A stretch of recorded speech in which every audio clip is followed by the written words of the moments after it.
સુરતના ડિંડોલી વિસ્તારમાં રૂપિયાની લેતી દેતી મામલે યુવાનની હત્યા કરી દેવાતા પોલીસ દોડતી થઈ ગઈ હતી। સુરતના ડિંડોલી વિસ્તારમાં રહેતા શુભમ વાઘ તેના મિત્ર સાથે અગાઉ કોન્ટ્રાક્ટ પર કામ કરતો હતો। જો કે થોડા સમય બાદ શુભમ કામ છોડી ગયો હતો, પરંતુ રૂપિયા બાકી હોય જેને લઈ મિત્ર સાથે શુભમની વારંવાર પૈસા માટે બોલાચાલી થતી હતી અને શુભમના ઘર પાસેથી જ તેનો મિત્ર જતો હોય, જેને જોઈ શુભમે પોતાના પૈસાની માંગણી કરતા તેઓ વચ્ચે ઝઘડો થયો હતો અને હાથાપાઈ સર્જાયા બાદ મિત્રએ શુભમને પગ અને હાથના ભાગે ચપ્પુ મારી દેતા તેને ગંભીર ઈજાઓ થતાં હોસ્પિટલે ખસેડાયો હતો, જ્યાં તબીબોએ તેને મૃત જાહેર કર્યો હતો। બનાવને લઈ પોલીસને જાણ થતાં જ પોલીસ ઘટના સ્થળે દોડી જઈ તપાસ હાથ ધરી હતી। ये आपका नाम? किशोर रामदास वाघ, कहाँ रहते हैं? केतन नगर। क्या घटना हुई?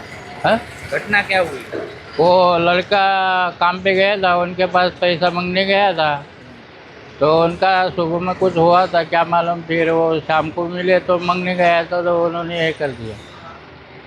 किससे किससे पैसा मांग रहा था आपका? जिसके पास से लेने का था उसके पास। कौन था वो? अभी मैं नहीं देखा ना वो कौन था, तो कब घटना बनी?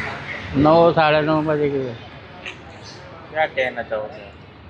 क्या मांगे आप पुलिस से, क्या करें? पुलिस से तो वो केस किया था, फिर अभी वो उन्होंने कुछ ये किया नहीं, उसका पूरा आगे नहीं खिला।